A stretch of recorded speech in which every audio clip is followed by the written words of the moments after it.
Hello guys. नमस्ते, नमस्कार, good morning. कैसे हैं आप सभी लोग?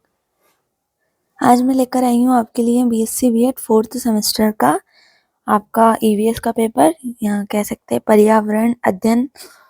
ये आधार पाठ्यक्रम के अंतर्गत आता है आपका ये सब्जेक्ट। और ये बीएससी बीएड फोर्थ सेम का एग्ज़ाम होता मई जून 2025 में।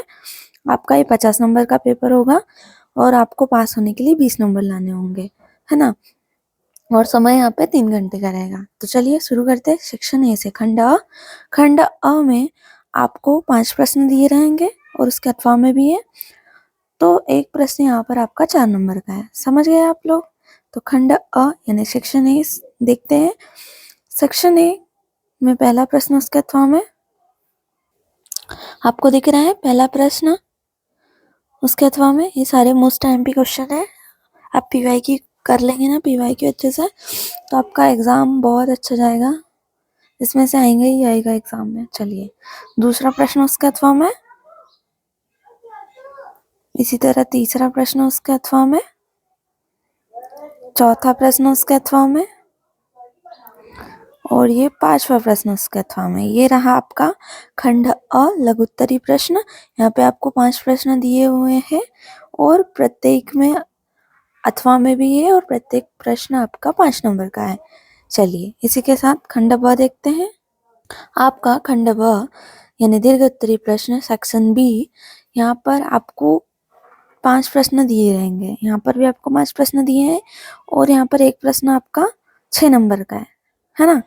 तो चलिए शुरू करते हैं। पहला प्रश्न उसके अथवा में ये सारे मोस्ट आईएमपी क्वेश्चन है और रिपीटेड है कि ये सूखा किसे कहते हैं। सूखा आपदा के लिए उत्तरदायी कारकों को लिखिए अथवा मरुस्थल से आप क्या समझते हैं, मरुस्थलीकरण को प्रभावित करने वाले कारक समझाइए, है ना।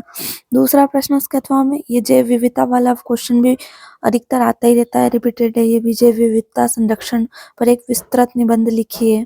फिर वृहद जैव विविधता की वैश्विक, राष्ट्रीय और स्थानीय स्तर पर व्याख्या कीजिए, है ना। फिर तीसरा प्रश्न उसके अथवा में ये जनसंख्या वृद्धि वाला, तो वही हम लोग शायद बचपन से पढ़ते आ रहे हैं। ये क्वेश्चन तो आता ही रहता है हर एग्जाम में जब भी ईवीएस का होता है। जनसंख्या वृद्धि क्या है, पर्यावरण पर इसके प्रभाव की विवेचना कीजिए। और में है आपका जनसंख्या वृद्धि से उत्पन्न समस्याओं पर निबंध लिखिए, है ना।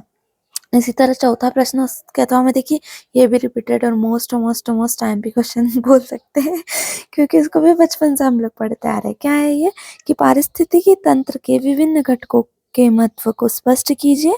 अथवा में है इसके कि पारिस्थितिकी तंत्र में ऊर्जा के प्रवाह को समझाइए, है ना। इसी तरह 5वां प्रश्न देखिए उसके अथवा में कि ग्रामीण पर्यावरण के आधार पर औद्योगिक और कृषि क्षेत्र के महत्वपूर्ण कारकों का वर्णन कीजिए, है ना। ग्रामीण पर्यावरण के आधार पर बोला है ना। तो ध्यान से आप क्वेश्चन रीड करके आंसर देना। फिर अथवा में है जलवायु के आधार पर पर्यावरण कृषि क्षेत्र पर लेख लिखिए। ये था आपका ईवीएस का पेपर।